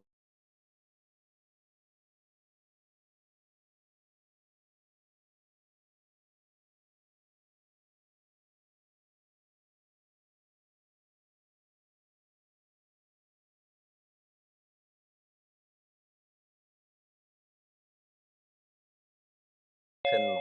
Ce qui va vous permettre profondément de transformer vos émotions, c'est des expériences. C'est pour ça qu'on a fait une grande partie technique, pratique. C'est le fait de le ressentir. On peut en parler beaucoup ensemble, mais c'est de ressentir vos émotions qui se transforment, de vivre des moments de joie qui va progressivement vous permettre de sortir de la tristesse, de vivre des moments de calme qui va progressivement vous permettre d'être moins dans la colère. Et à nouveau, vous pouvez aussi vous projeter dans des situations spécifiques et imaginer, pour ceux qui se mettent en colère, en général, ça se déclenche dans des situations particulières. À recréer une autre direction mentale. Parce que j'ai dit que je parlais un petit peu de peur, on va parler justement de la peur qui, cette fois, au fondement et de façon plus profonde dans nos émotions et ce qui agit de façon plus inconsciente et qui nous empêche souvent d'avancer dans la direction de ce qu'on souhaite. Qu'est-ce qu'on peut faire vis-à-vis de la peur? La chose à faire vis-à-vis de la peur, c'est de l'affronter. Seule façon de résoudre une peur, à un moment donné, c'est de l'affronter. Sauf que, par définition, quand on a peur d'affronter les choses. C'est là la difficulté. Si vous avez peur de l'eau, qu'est-ce qu'on fait avec un enfant? Si on peut, on le jette dans l'eau, il se débrouille et là, il n'a plus peur ensuite. Donc, si on est capable de se jeter à l'eau, on dit de façon imagée, capable de jeter à l'eau dans la situation et de se rendre compte finalement que c'est pas si dangereux, on arrive à dépasser un certain nombre de peurs de cette façon-là. Il faut comprendre, c'est intéressant de comprendre que les peurs et les désirs sont profondément imbriqués dans l'imaginaire. Et c'est fondamental que ça fonctionne de cette façon pour la raison suivante. Quand vous interagissez avec le monde autour de vous, vous interagissez de la façon la plus basique, physiologique, par le plaisir et la douleur. Imaginons n'importe quel animal qui se retrouve dans son environnement, ce qui lui apporte du plaisir. Si je mets un aliment à ma bouche, je me rends compte qu'il est bon, tiens, je pense qu'il va me faire du bien. S'il est désagréable, je pense qu'il va me faire du mal. Donc je vais réagir de la façon la plus animale, la plus rudimentaire, en fonction du plaisir et de la douleur. Sauf que si j'attends parfois d'avoir du plaisir ou de la douleur pour réagir, je suis en danger. Si vous avez un animal féroce qui arrive devant vous et que vous attendez qu'il vous morde le bras pour avoir mal et vous dire qu'il faut vous en aller, vous êtes en danger. Donc vous devez être capable d'imaginer le plaisir ou d'imaginer la douleur pour pouvoir réagir en amont. Donc de façon très profonde, plaisir et douleur sont ancrés dans le plan imaginaire. Ils doivent fonctionner, ils fonctionnent de façon profonde dans le plan imaginaire. Et du coup, à partir du moment où on comprend ça, c'est pour ça que c'est intéressant de se confronter à la réalité de la situation, parce que là, l'imaginaire disparaît. Et généralement, ce qui nous fait peur, c'est les images, c'est l'imaginaire, c'est ce qu'on imagine sur une situation. Tous les films d'horreur utilisent ça. Ils ne vous montrent pas dès la première scène le grand méchant, sinon ça vous ferait plus peur. Aussi horrible soit-il, ça vous ferait plus peur. Pendant tout le film, ils vont vous montrer des ombres, ils vont vous mettre une musique qui vous fait imaginer des choses. Donc profondément, on crée ces peurs s'ancrent dans l'imaginaire. Et donc à partir du moment où on voit la situation, on voit le monstre face à nous, il peut nous faire peur dans le sens de précaution, et là on a raison d'avoir de la précaution, mais c'est plus cet imaginaire qui nous bloque et qui nous empêche d'avancer. Et justement, dans ce sens-là, les peurs, quand on n'ose pas les affronter, et c'est là toute la question, parce que quand les peurs sont très profondes, on n'ose pas les affronter, on va pouvoir à nouveau utiliser la reprogrammation émotionnelle. On va pouvoir affronter la situation, puisqu'on n'ose pas l'affronter en direct, on va pouvoir l'affronter mentalement. Ça me fait très très peur d'aller rencontrer mon boss ou de rencontrer tel collègue, je suis pétrifié. Chaque fois que je rentre dans son bureau, je ne peux plus bouger, j'arrive plus à parler. On va se préparer en amont. Je vais imaginer, je vais me confronter à la situation, mais pas en réel, parce qu'elle me fait trop peur, elle me fait perdre mes moyens. Je vais imaginer que je suis dans cette situation et je vais imaginer une autre réaction émotionnelle. Et je vais recréer cette image le plus souvent possible jusqu'à ce que ça crée un autre chemin. Donc là, on a un outil, à nouveau, c'est l'outil de visualisation, mais on peut utiliser tous ces outils, décontraction et visualisation. Donc, décontraction pour entrer proche de ce plan émotionnel et imaginer ce qu'on souhaite voir arriver au niveau de la peur. C'est une façon de s'y confronter et de pouvoir la résoudre. Il me reste ici 5 minutes. Si vous avez une question, n'hésitez pas à la poser dans la partie conversée, si vous avez encore une question sur tout ça. Je vous ai vu prendre des notes et être actif, donc je pense que vous en avez tiré des choses. Pour conclure sur tout ça. Moi, j'ai une question. Pardon, j'ai mis du temps à trouver le micro. L'idée donc là de cet exercice, oui. D'accord, c'est de peut-être par anticipation imaginer la situation qui peut-être crée du stress ou de la tristesse, de la colère ou de la peur, etc. Et passer par ces 3 stades, respiration, décontraction, projection. Dans l'idée, après de la pratique, j'ai compris qu'il fallait faire ça tous les jours comme un pianiste. Dans l'idée, quand on arrive à appliquer ça, on peut réussir à faire ça en 3 minutes, les 3 minutes avant de se retrouver dans la situation en question. Est-ce que c'est ça l'objectif? Enfin, si tant est qu'il y ait un objectif, bon, voilà. C'est une bonne question. Il n'y a pas forcément d'objectif déjà. On peut prendre les choses, on peut le travailler comme un développement de manière générale et se faire plaisir en le faisant et d'imaginer des choses sans forcément se dire qu'il faut spécifiquement résoudre une situation. Mais plus tu auras l'habitude de le faire, en effet, plus tu vas pouvoir le mobiliser. Ça dépend en fait, sur ta question Esther, ça dépend d'à quel point cette situation te met en difficulté. Si on est à un niveau relativement facile de transformation, en effet, imaginer pendant quelques minutes va très bien marcher. Je suis avant un entretien, j'ai l'habitude déjà de ces outils, je vais imaginer, ok, je vais y aller, je vais serrer la main de cette personne, ça va se passer de cette façon, je vais me sentir en pleine possession de mes moyens, et là, ça marche. Si par contre, le fait de faire un entretien te terrorise, là, il va falloir un entraînement plus régulier et quotidien sur ce sujet-là pour qu'à un moment donné, ça marche. Donc à nouveau, c'est une question de, on a un outil puissant, mais il se confronte au réel. Donc ça dépend de la difficulté de transformer le réel pour que ça fonctionne. Alors une question de la pétillante. Et pour les personnes qui bloquent leurs émotions, est-ce que tu as des astuces ou autres pour les aider? Excellente question. Mon astuce, ou mon idée, et qu'on va beaucoup entraîner dans nos techniques, c'est de développer la sensibilité et la sensorialité. À partir du moment où on commence à se percevoir davantage, à se ressentir. Comme je disais, on peut avoir des objectifs de gérer une émotion, mais on peut faire toutes ces techniques uniquement pour le plaisir de les faire. Et le fait de les faire très régulièrement et d'être connecté à soi, de connecter à sa respiration, naturellement, notre niveau de perception et de sensibilité augmente. Après quelques mois, on va sentir qu'on est plus connecté à soi et plus connecté aux autres. Et dans ce sens-là, on va avoir un chemin moins conscient, rationnel de gestion des émotions, mais beaucoup plus d'ouverture et d'épanouissement de ces émotions. On peut continuer à discuter. Je vais juste conclure ici notre atelier. Du coup, ce qui va être intéressant, c'est sur les sujets, c'est d'identifier les émotions, parce qu'on n'a pas forcément fait ce travail-là jusque-là, d'identifier vraiment les émotions que vous avez envie de transformer et d'y mettre de la force. Il faut qu'il y ait une vraie envie de transformer, et pour ça, il faut que vous preniez conscience de l'importance que telle situation a pour vous. Qu'il y ait une prise de conscience qui donne force de volonté, entraînement d'une nouvelle habitude, et ensuite récompense à force de s'entraîner et qu'on voit que ça marche. Prise de conscience, volonté, donc on va avoir un cercle vertueux de prise de conscience, force de volonté, entraînement et récompense. Donc là, on a vu ensemble, pour ceux qui débutent, aujourd'hui, on a vu ensemble un aspect spécifique, une façon d'entraîner nos techniques. En réalité, l'ensemble des techniques vise votre développement. Donc, on va avoir respiration, des techniques corporelles, de force, souplesse, équilibre, techniques de décontraction, techniques de visualisation, techniques de concentration, méditation. On a 8 ensembles de techniques qu'on entraîne, c'est une partie de notre méthode. Et l'autre partie, c'est de mettre tout ça en musique dans votre quotidien. Une partie de concept sur l'intelligence émotionnelle, donc relation aux autres, gestion des émotions, intuition. Vous donnez tous les outils en fait pour que vous puissiez réaliser ce qui vous plaît le plus dans le quotidien. Dans ce sens-là, on a des cours tous les jours. Midi soir, actuellement, tout est online. On fait tout exactement comme vous l'avez fait aujourd'hui, sauf que dans les entraînements pratiques, vous mettez dans une façon confortable chez vous et on entraîne toutes ces techniques soit en une demi-heure, soit en 1 heure. Je vous enverrai ensuite pour ceux qui ont participé. Si par hasard vous n'avez pas reçu mes premiers mails, c'est que vous n'êtes pas dans la liste mail des inscrits, n'hésitez pas à mettre votre mail dans la partie conversée si vous voulez que je vous passe les infos. Et je vous propose la chose suivante pour ceux qui débutent. Et si vous voulez aller plus loin, si vous me dites, tiens, comment est-ce que je pourrais appliquer dans mon quotidien? Comment est-ce que je pourrais découvrir ces techniques? Je vous offre ici une demi-heure de coaching. Donc, une demi-heure en individuel, on voit où vous en êtes et je vois ce que je peux vous proposer en termes d'outils.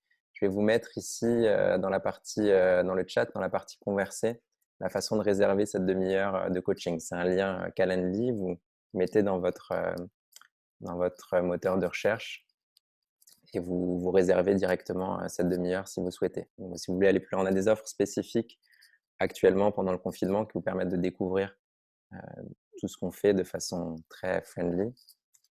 Donc là, je vais vous mettre, Kétiong, tu peux le mettre ici. Kétiong va vous mettre dans le chat cette possibilité de faire une demi-heure en individuel pour voir comment avancer.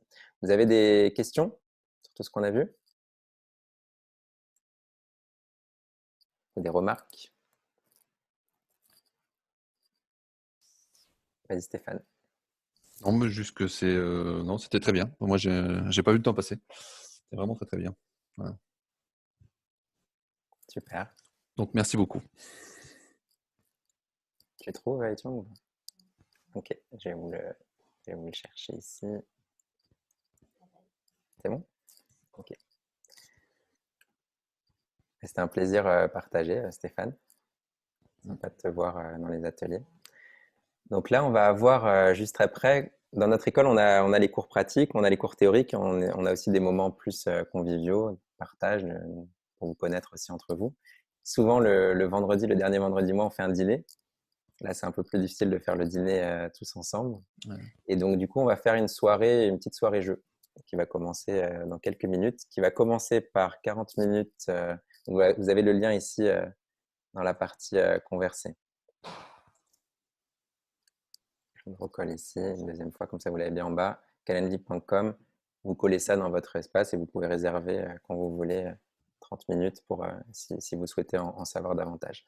Donc on va avoir ici, et si tous ceux qui ont participé à l'atelier, si vous voulez rester avec nous aussi pour la suite, vous êtes plus que les bienvenus. On va faire 40 minutes d'impro avec notre brillant Alexandre qui fait de l'impro dans une troupe et qui va nous faire des petits exercices d'improvisation. Il ne faut pas avoir peur. Parfois, on dit improvisation, ça fait peur à certains. On a découvert la semaine dernière que ça ne fait pas peur du tout. On peut gérer aussi nos émotions. Mais c'est plutôt des jeux et des interactions entre nous sympas. Et ensuite, on va tester un petit jeu de rôle directement online. On va voir si ça marche. Et ceux qui veulent y aller, je vous souhaite une très bonne soirée. C'est un plaisir de vous avoir dans l'atelier. Et je vous dis à très bientôt.